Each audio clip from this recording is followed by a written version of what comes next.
1982 ఆంధ్రప్రదేశ్.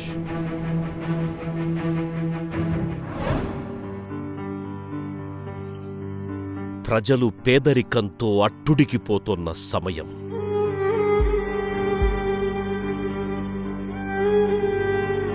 ఎంతోమందికి కూడు, గూడు, గుడ్డ అందక ఎలాంటి ప్రోత్సాహము లేని రోజులు. ఆడవారికి సరైన గుర్తింపు లేదు, స్ఫూర్తి లేదు. తెలుగువారి ఆత్మగౌరవం ఢిల్లీ నడివీధుల్లో మోకరిల్లి నమస్కరిస్తున్న రోజులు. ప్రజాస్వామ్య పరీక్షలో బతుకుతున్న ప్రజలు. అప్పుడే అదే సమయంలోనే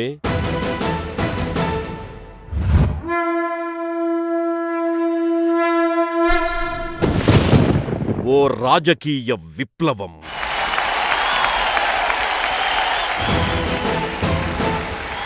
మన తెలుగువాడు, మన అన్నగారు నందమూరి తారక రామారావు కలత చెందాడు.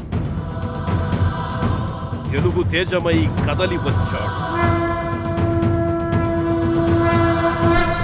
తెలుగువారి ఆశలకు ఆయువు పోశాడు.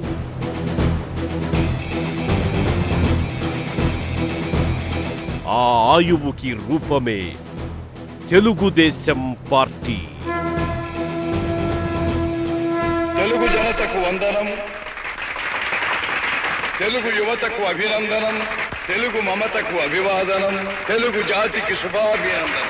హరిజన గిరిజన దళిత వర్గాలు ఊడల్లో, అడవుల్లో, గుడిసెల్లో మగ్గిపోతూ ఉంటే చూచి భరించలేక వెనకబడిన తరగతులు ఇంకా ఇంకా అట్టడుగుకు తొక్కివేయబడుతుంటే సహించలేక జనాభాలో సగమున్న ఆడబడుచులు అన్యాయమవుతుంటే ఓరిని పట్టలేక రాజకీయం భ్రష్టమై, వ్యాపారాత్మకమై, దగాకోరు విధానమై ఆంధ్ర ఆత్మాభిమానం చంపుతూ ఉంటే గుండె బద్దలై మనసు వికలమై ఓరిని పట్టలేక మీకోసం వచ్చాను.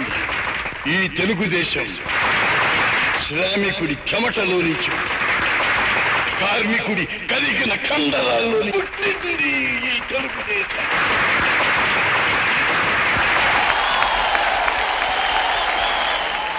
తొమ్మిది నెలల వయసులో 90 సంవత్సరాల పార్టీని ఎదిరించి గెలిచి నిలిచిన ఏకైక పార్టీ తెలుగుదేశం పార్టీ.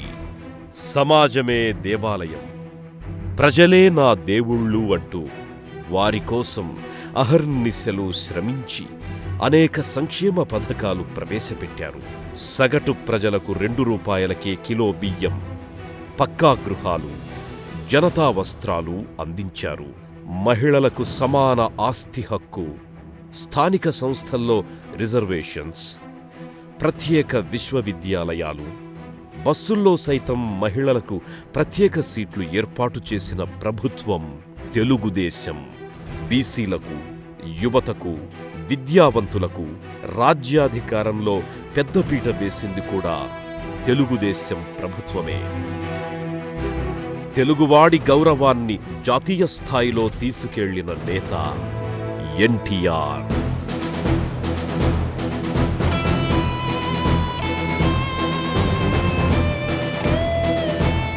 ఆయన వారసునిగా వచ్చిన అధునాతన నేత చంద్రబాబు.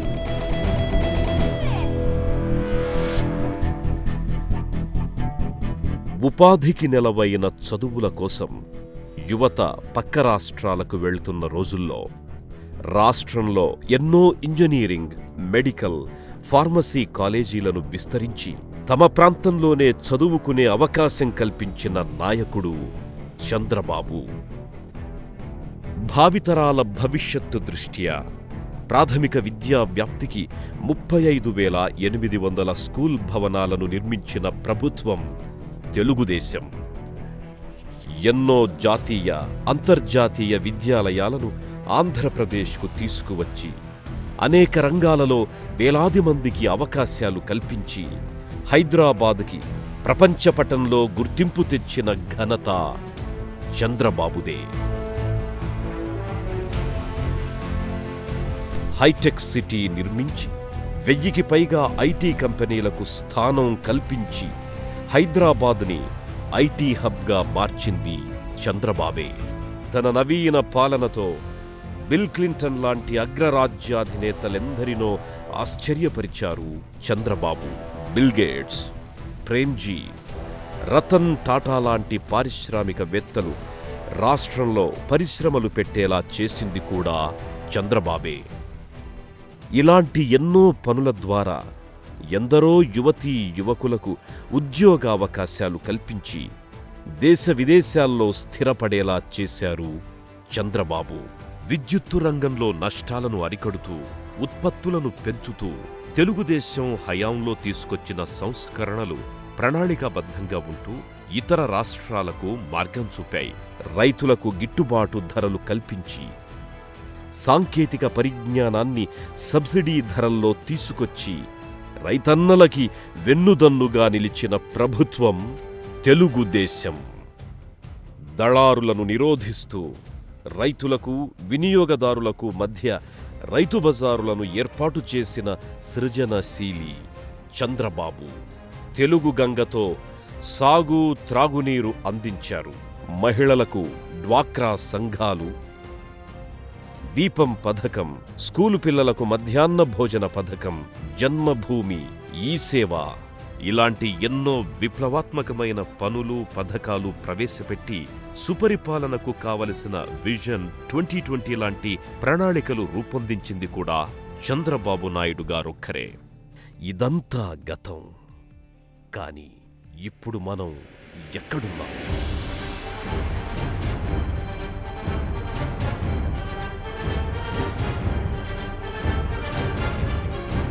10 సంవత్సరాలు ఇతరుల పాలనలో విద్యుత్తు సంస్కరణల నిర్లక్ష్యం, తద్వారా కరెంటు కోతలు, సామాన్యుడికి అందనంత దూరంలో నిత్యావసర వస్తువులు ధరలు, రైతులకు గిట్టుబాటు ధరలు లేవు. పరిశ్రమల కోసం సామాన్య రైతు నుంచి భూమిని లాగి స్వలాభం కోసం సెజ్జులు అన్నారు. పరిశ్రమలు లేవు, ఉపాధి లేదు, ఉద్యోగాలు లేవు. ఉద్యోగ ఉపాధుల కోసం యువత పక్క రాష్ట్రాలకు వెళ్తున్నారు. అవకాశాలు లేవు, అభివృద్ధి లేదు. సగటు మానవుని అవసరాలు తీర్చే నాయకుడు లేడు, ప్రభుత్వమూ లేదు. ఇందుకు ఎన్నో నిదర్శనాలు. అందులో ఒకటి ఈ దర్శి. ప్రకాశం జిల్లా దర్శి నియోజకవర్గం. లెక్కల ప్రకారం 5 మండలాలు, 94 పంచాయతీలు, 222 గ్రామాలు. అభివృద్ధికి ఆమడ దూరంలో, కనీస అవసరాలకు కిలోమీటర్ల దూరంలో బతుకుతున్న ప్రజలు. ఒక్కసారి దర్శి నియోజకవర్గ ప్రజల కష్టాలు, వారి సమస్యలు చూసి మన కర్తవ్యాన్ని గుర్తిద్దాం. దర్శి నియోజకవర్గంలో ఫైర్ స్టేషన్ అనేది ఎక్కడైనా కానీ ఫైర్ జరిగితే ఇంచుమించు 50 కిలోమీటర్ల దూరం నుంచి ఫైర్ ఇంజిన్ వచ్చేలోపే ఇక్కడంతా ఖాళీ బోర్డైపోతుంది. కానీ ఎక్కడ ఫైర్ స్టేషన్ కానీ ఏమీ లేవు. ఇంకో అదనపు సమస్య మరుగుదొడ్లు. మా ఇంటి ఆడవాళ్ళు కానీ ఎవరైనా కానీ కిలోమీటర్ల దూరాన్ని బయటికి వెళ్లాల్సి వస్తుంది. బస్టాండ్లు లేవు. బస్టాండ్ లేకపోవడం వల్ల బస్సుల కోసం రోడ్డు మీద నిలబడాలి. ఆటోలతో ప్రయాణం చేయాలంటే యాక్సిడెంట్లు, ఓవర్ స్పీడ్ పోవడం బాగా ఇబ్బందిగా ఉంది. ఏ పల్లెటూరు వాళ్ళన్నా ఆటోలో మాకు దిక్కు. ముండ్లమూరు మండలంలోని ప్రధాన సమస్యలు. మంచినీటి కోసం మహిళలు మైళ్ల దూరం నడవాల్సిందే. నీళ్ళు ఇక్కడ నుంచి మేము తెచ్చుకుంటే ఐస్ క్రీమ్ కూడా తెచ్చుకోవాలి, లేకపోతే ఊళ్ళో పోయి సెంటర్ పోయి తెచ్చుకోవాలి నీళ్ళు. పొద్దుగా సేకరి చేసి వచ్చినా కానీ మేము సెంటర్కి పోయి ఒకళ్ళ ఆడపిల్లలని తెచ్చుకోవచ్చు. ఎంత ఇబ్బంది ఉంటుందంటే మా చెప్పలేము అసలు ఇబ్బంది. మాకు ఇక్కడ ఏ ప్రభుత్వం కానీ నాయకులు కానీ మాకు ఏ ఆధారం చేయలేదు. మాకు ఉండడానికి ఇల్లు స్థలాలు లేవు.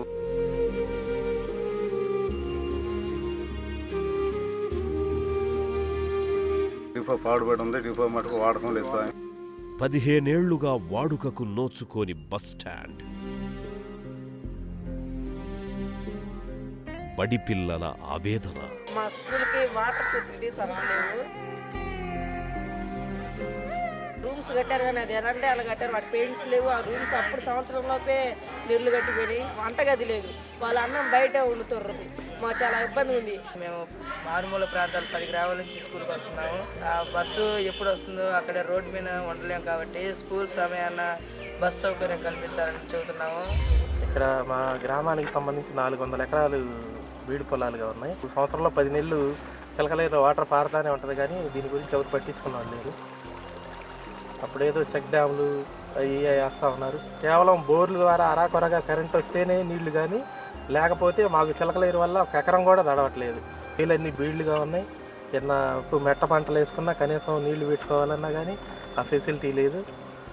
ఇది మా ఊరికి ప్రధానమైన సమస్య. ఇది పొద్దుటూ అద్దెంకి రోడ్డు, అంటే అద్దెంకి అంటే మేరమెట్ల హైవే నార్కెట్పల్లి రోడ్లో కలిసింది. ఇది వర్షం పడ్డప్పుడు ఇటు ఈ పోల్స్ దగ్గర నుంచి అటు అక్కడ పోల్స్ దాకా వస్తాయి. బాగా ప్రాబ్లం ఉంటుంది, రాకపోకలకి బాగా ఇబ్బందిగా ఉంటుంది. బండ్లు ఆగిపోవడం, వెహికల్ పడటం, జనాలు కూడా కొట్టపోయారు. అలాగే పోయినసారి 2 చనిపోయారు కూడా.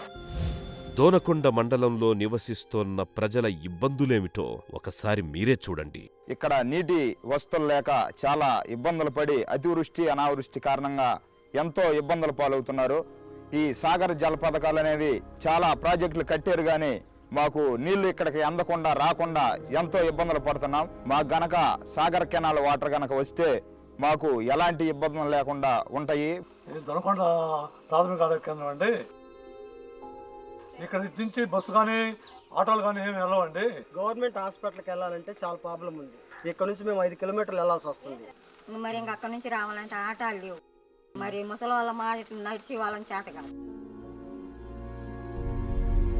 చిన్నపిల్లలు ఇక్కడ నుంచి దూరంగా స్కూల్కి వెళ్ళాలంటే ఇక్కడ నుంచి మేము 5 కిలోమీటర్లు వెళ్ళాల్సి వస్తుంది. దానివల్ల ఈ రోడ్డు మీద ఆటోలు బాగా ఎక్కువ స్పీడ్ వెళ్ళటం, బస్సులు ఆటోలు వెళ్ళడం వల్ల చాలా ప్రాబ్లం వస్తుంది. మా ఊరికి ఎటువంటి సౌకర్యం లేదు సార్. రోడ్లు వర్షం పడితే గుంటలు, ఆటో అక్కడి నుంచి ఇక్కడికి వచ్చేసరికి గంట పడుతుంది సార్. మాకు ఏదైనా జబ్బు చేసినా డాక్టర్ లేడు. టయానికి గర్భిణీ స్త్రీ నొప్పులు వచ్చినా కూడా మాకు తీసుకెళ్లేసరికి కొంచెం టైం అయిపోతుంది. స్కూల్లో మళ్ళీ బయటకి చదువుకుంటున్నారు, బాగా ఇబ్బంది పడుతున్నారు. నేను 5వ తరగతి. రోజు మేము 6 కిలోమీటర్లు నడిచి 3 కిలోమీటర్లు అటు 3 కిలోమీటర్లు ఇటు నడిచి వెళ్తుంటాము. కాళ్ళు నొప్పులు పడుతున్నాయి, చిన్నపిల్లలకి ఏడుస్తూ ఉంటారు. కూరిచేడు మండలంలోని ప్రజానీకం సమస్యలు వారి మాటల్లో విందాం. మాకు ఫ్లోరిన్ సమస్యలు చాలా ఉన్నాయి. నడువులు వంగిపోవటము, మంచంలో నుంచి లేవలేని స్థితిలో కూడా చాలా మంది ఉన్నారు. ఈ ఫ్లోరైడ్ బాధితుడి దీనగాథ ఒకసారి ఆలకించండి. డాక్టర్ గారిని సంప్రదిస్తే ఫ్లోరిన్ వాటర్ వల్ల వెన్నుపూస బెంగ వచ్చిందని చెప్పారు సార్. బాగా మంచినీళ్ళు ప్రాబ్లం సార్. అది తాగితే ఆ బోరింగ్ ఒళ్ళు నొప్పులు ఫ్లోరి ఉందన్నారు, కానీ పట్టించుకుని నాదలేరు. చూస్తుంటారు, సెట్ చేస్తారు, కానీ వెళ్ళిపోతున్నారు. బస్సు మార్గం లేదు, రోడ్లు సరిలేవు, స్కూలుకు పిల్లలు పోవాలన్నా ఏమి లేదు, నీళ్ళు లేవు, దోమలు, వీగలు అన్నీ మురికి కాలువలు చండాలంగా ఉన్నాయి. హాస్పిటల్ లేదు, ఎటు వెళ్ళన్నా కానీ ఆటో ఏదైనా సిక్కితే పోవడం లేదు. వాళ్ళు ఇక్కడ ఇప్పుడు అంబులెన్స్ ఫోన్ చేస్తే రానంటారు. మీ ఊరు రోడ్లు బాగాలేవు, రాలేమంటారు. జ్వరాలు వస్తే ఇంకెట్నే ఓర్చుకొని ఉంటాం. వెళ్తే ఇంక వెళ్తాం. ఆర్ఎం డాక్టర్ ఎప్పుడో వస్తాడు, వాడు బుద్ధి పెట్టినప్పుడు వాడు అయితే సూచేస్తా లేత లేదు. ఎటు పోవాలన్నా 4 కిలోమీటర్లు నడిచిపోవాలి. ఇది తాళ్ళూరు మండలంలోని బాగా ప్రాముఖ్యమైన గంగవరం గుడి. ఇక్కడ ప్రతి ఆదివారం రోజు కనీసం 1000 మంది దాకా భక్తులు వస్తుంటారు. ఇక్కడ స్నానాలు చేసాను, కొద్దిగా ఇబ్బందిగా ఉంది. రూమ్స్ అవి కట్టి టాయిలెట్స్ అవి మంచిది. వాగు వర్షం పడి కాసిన నీళ్ళు వచ్చినా కానీ బాబు సౌకర్యాలు బస్సు అవతలకు పోవాలన్నా అవతలకు రావాలన్నా ఏముండదు, చాలా ఇబ్బందికరంగా ఉంది. ఇలాంటి ఎన్నో సమస్యలు ఆదుకునే నాయకుడి కోసం, అవసరాలు తీర్చే ప్రభుత్వం కోసం ఎదురు చూస్తోన్న అక్కడి ప్రజలకు నేనున్నాను అంటూ బరిలోకి దిగాడు ఓ వ్యక్తి. ఆయనే సిద్ధా రాఘవరావు గారు. మేమున్నాము అంటూ భరోసానిచ్చింది ఓ పార్టీ. అదే తెలుగుదేశం పార్టీ. దర్శి నియోజక ప్రజలకు సరైన నాయకుణ్ణి అందించాలనే సంకల్పంతో మన సిద్ధా రాఘవరావు గారిని మన ముందు నిలబెట్టారు చంద్రబాబు నాయుడు గారు. తెలుగుదేశం పిలుస్తోంది రా, కదలిరా అన్న పిలుపుతో ప్రజా సమస్యల క్షేత్రంలోకి అడుగుపెట్టిన సిద్ధావారు వారి సమస్యలు తెలుసుకుంటూ వాటి పరిష్కారానికి ఎంతగానో కృషి చేస్తున్నారు. జన్మభూమి స్ఫూర్తితో 30 కుటుంబాలకు పక్కా గృహాలను కట్టించారు. తాగునీటి సమస్యతో బాధపడుతున్న వారి కోసం ట్యాంకర్లతో మంచినీరందిస్తున్నారు. స్కూళ్లల్లో మధ్యాహ్న భోజన పథకానికి తన వంతు సహాయం చేస్తున్నారు. పేదలకు మెడికల్ క్యాంపుల ద్వారా ఆరోగ్య రక్షణ మరియు అన్నదానాలు చేస్తున్నారు. ఇలాంటి ఎన్నో సాంఘిక సంక్షేమ కార్యక్రమాలతో పాటు జిల్లాలోనే అతి పెద్దదైన శ్రీ హరిహర క్షేత్రం దేవస్థానాన్ని నిర్మించారు. స్థానిక వనరులతో పారిశ్రామికాభివృద్ధికి పునాది వేసి ఎంతోమందికి జీవనోపాధినందిస్తున్నారు. జిల్లా నాయకులైన కరణం బలరాం గారి ప్రోత్సాహంతో పార్టీ అభివృద్ధికి మరింత కృషి చేస్తున్నారు సిద్ధావారు.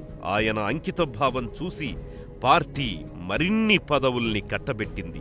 ఎమ్మెల్సీగా ఎన్నికై ప్రకాశం జిల్లా ప్రజలకు మరింత చేరువయ్యారు సిద్ధా రాఘవరావు గారు.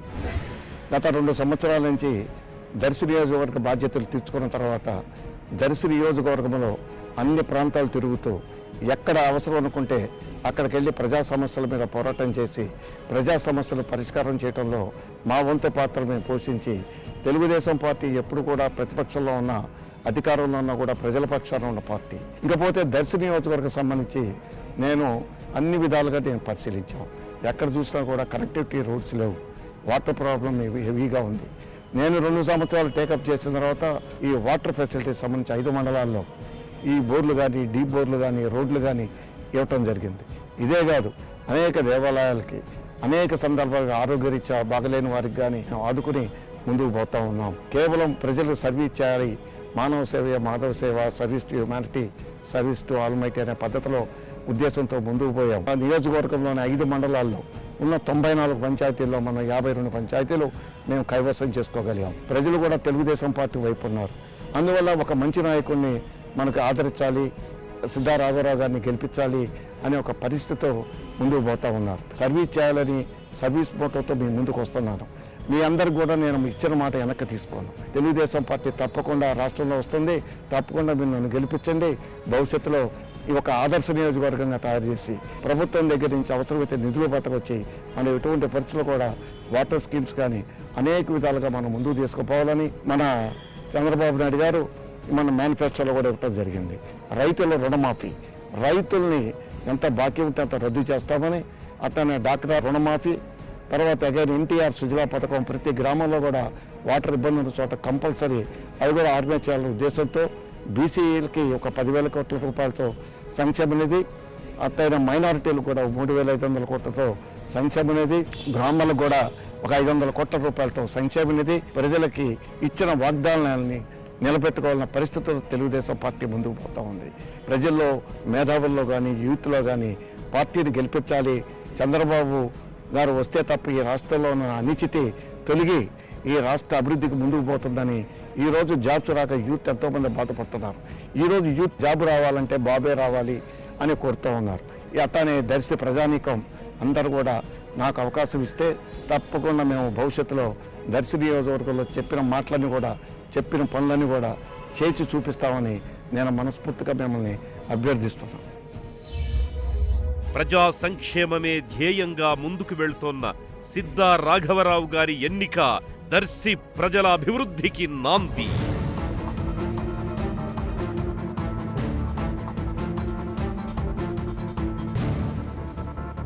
తెలుగు ప్రజల లక్ష్య సాధనకు సమర్థవంతమైన నాయకత్వం కావాలి. అది తెలుగుదేశం పార్టీతోనే సాధ్యం. తెలుగు ప్రజల లక్ష్య సాధనకు సమర్థవంతమైన నాయకత్వం కావాలి. అది చంద్రబాబుతోనే సాధ్యం. ఒక మంచి నాయకుడు, ఒక మంచి పార్టీ, ఒక మంచి ప్రభుత్వం. మన ఓటు మన భవిష్యత్తు. తెలుగుదేశానికి ఓటేద్దాం, తెలుగు ప్రగతికి బాటలు వేద్దాం. జై తెలుగుదేశం, జై జై తెలుగుదేశం.